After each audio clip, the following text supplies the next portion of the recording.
Hey everybody, welcome to CC's Room. Today we have special guests with us, Ms. Tanya Allen. Hello everyone. And Mr. Kendrick Johnson. Hello. Today we're going to talk about relationships one-on-one. Just talking about ins and outs, ups and downs, good and bad, all that good stuff. My name is Tanya Allen. I am 42 years old. I have never been married yet. You say yeah, that's a good thing. Never been married yet, and but hopeful that one day it will happen with the right man, of course. And I'm old school. That's probably the reason why I have never been married yet, because I believe, like most people, that when you do it once, you want it to be one time and one time only. So you want it to be the right individual that you marry. So. Looking forward to it, actually. Well, let me go after that. Let me go next. Go. I've been married a couple times. Okay, well, I'm Cassandra. You guys know that I have been married and divorced a couple of times. This time I'm happily divorced, ready for my next, and I know that God has that perfect soulmate just for me. Just hadn't made him completely ready for me. I'm not ready for him yet, but God's working on me, and I am excited for the future and what God has for me. And my name is Kendrick Johnson, and I have been married a couple times as well. And so this process, this meeting, sitting here with these lovely ladies is gonna give us different insights, a different perspective on everything, and how we view relationships, and how we view marriages, and how we view upcoming marriages, and proposals, and timelines, and everything that we think, that we feel like is something that we should give you guys on the true topic of relationships and love.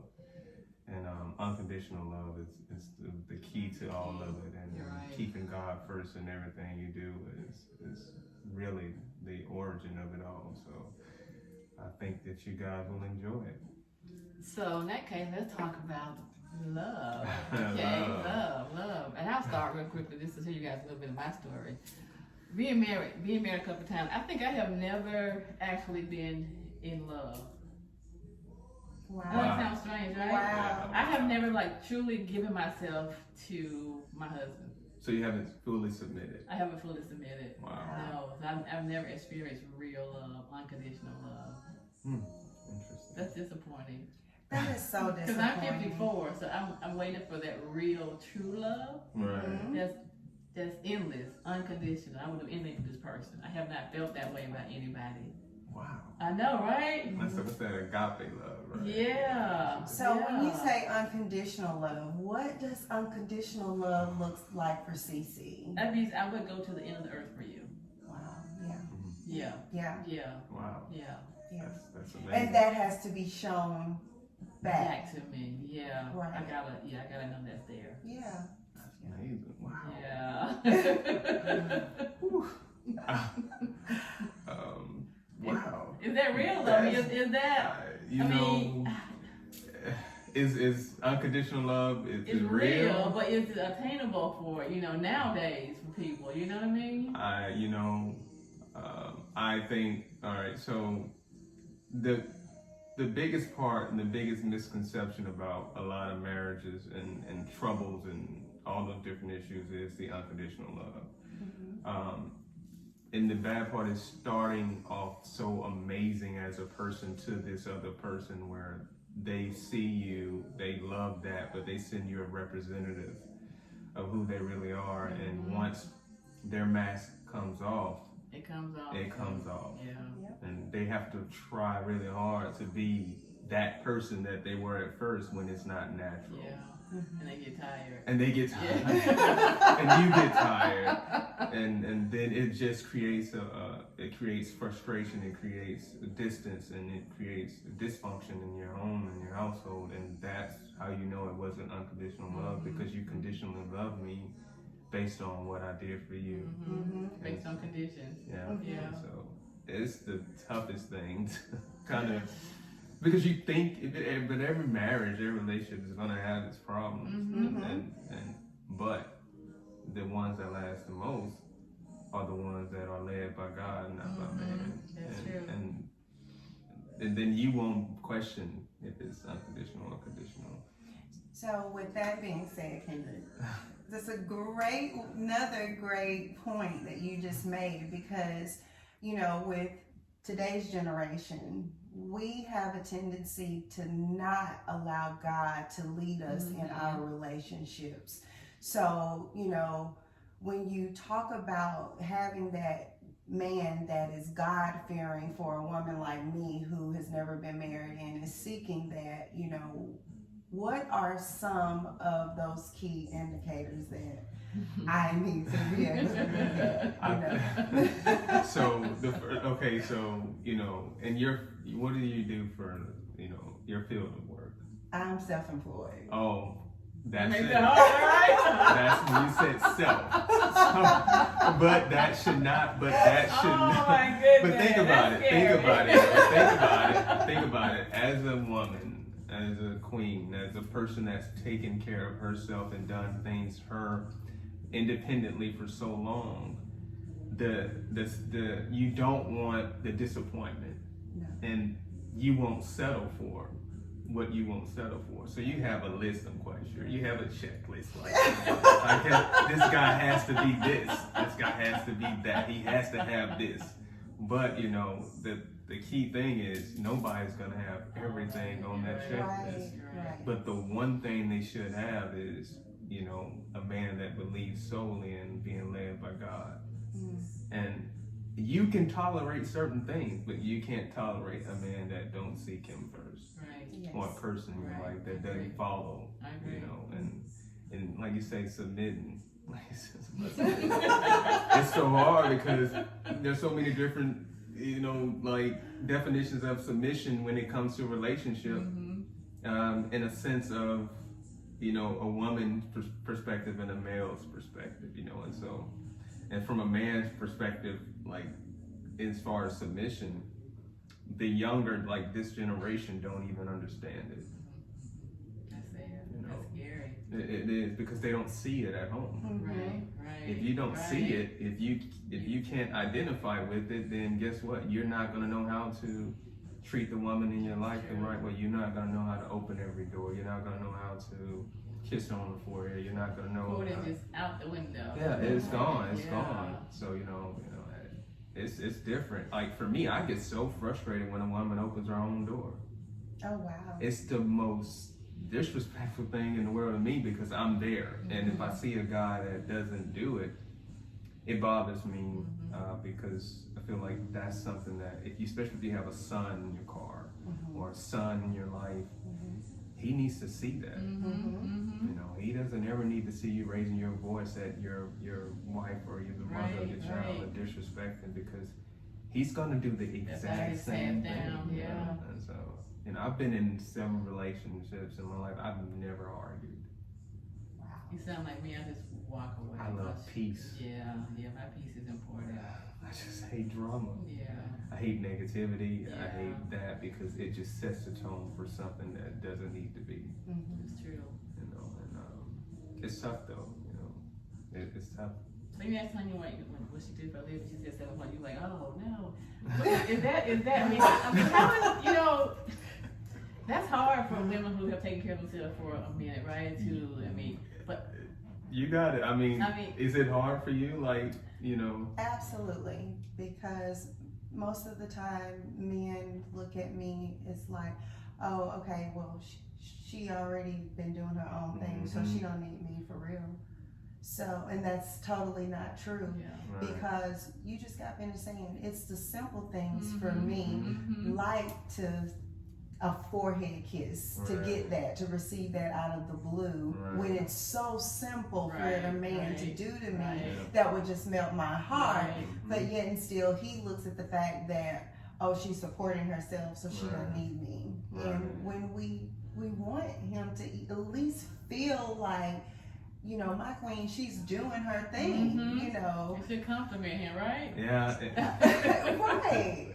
But it's intimidating to a man, because you know, that think about it. intimidating. You got to think, if you got a man who's working so hard and he wants to impress people that don't matter outside his relationship, then he's gonna come home and not appreciate the fact that even the woman can be the breadwinner.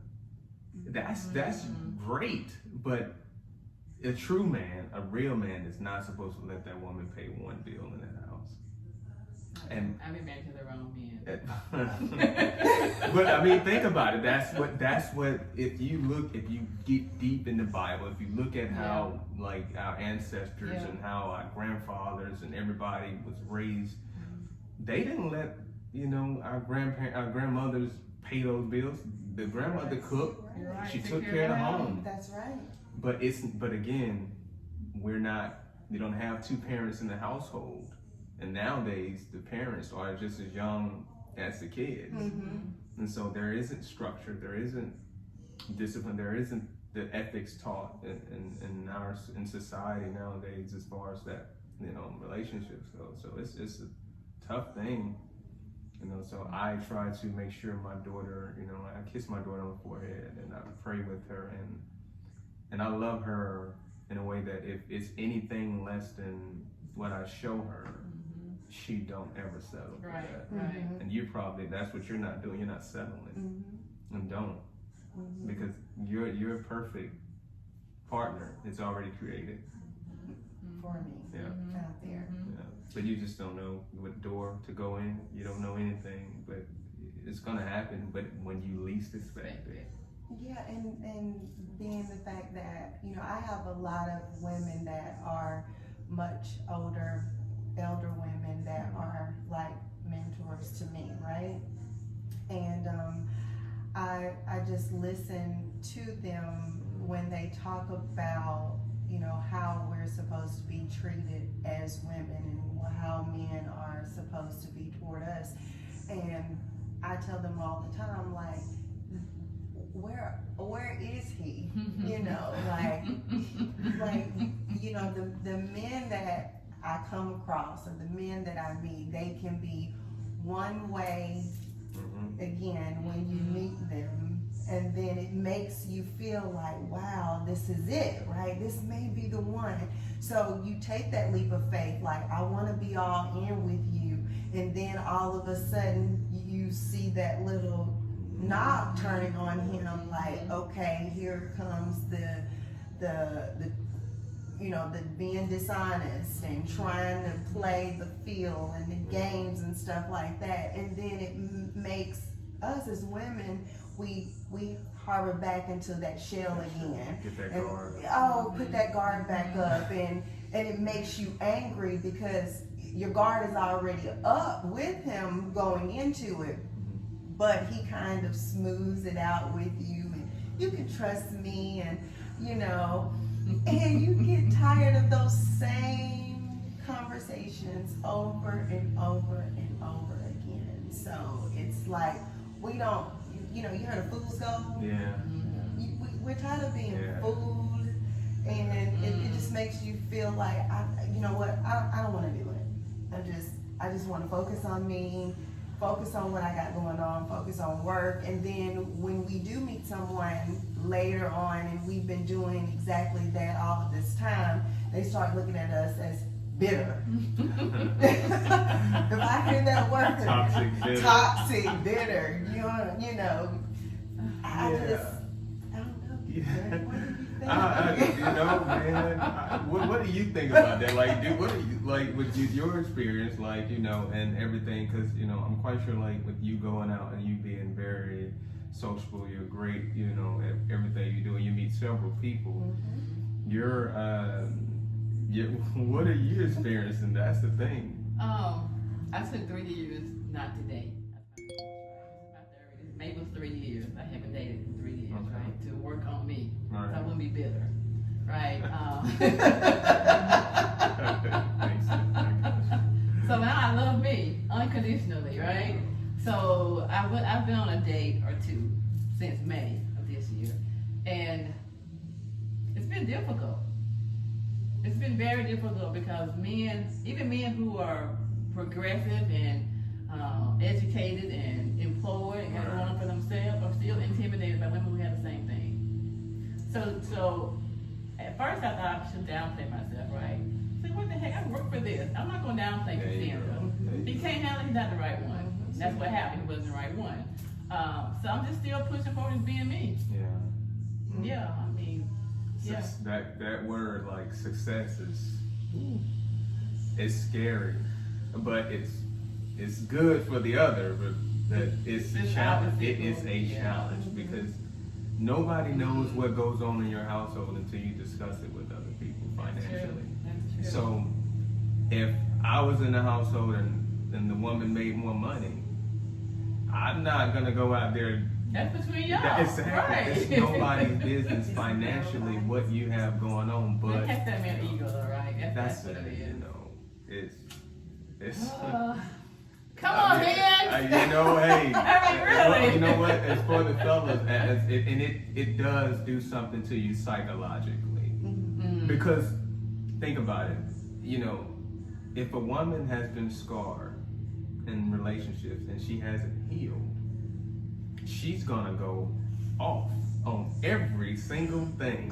About 3 years. So think, and I think I made a statement, a post about this. Like, so you can jump into a relationship and scar somebody who was ready because you weren't ready. You are scarred and healed and haven't even had therapy for what you've been through. So what you're doing is just hurt people hurt people. That's true. That's true. And that's the so true. worst thing in the world. Worst. You know, and so it's the energy. It's a lot in that. You know, and I really hate that for people because, you know, my best friends and stuff like that. We talk about that, and it's crazy. You know, I'm not your past, so right. I don't want to pay for somebody else's mistakes. Give me a chance to make my own mistakes, right? Yeah, exactly. Like, if I tell you I'm doing something, I'm doing it until I'm proving you otherwise. Right. And that's those things that, you know, like red flags.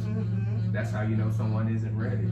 You know, and no matter how much you love them, care for them, if they're still penalizing you for stuff that you have no control over what they've been through, you have to allow them to heal and to get better for not only you but for themselves. And if it's meant to be, it'll be. That's true. You know. This has been really, really good today. Yeah. We have to learn how to heal to be able to love and receive love. Because or else we'll just misuse that word. That's true. We'll misuse it, and people can say I love you like it's nothing, Like it's nothing. and have no action behind it whatsoever. So I refuse to say I love you to anyone until I mean it. Until I truly mean it. Yeah, that's good. Yeah. That's good stuff. Okay, guys, we're gonna see you guys next time. Thank you for tuning in. Thank y'all.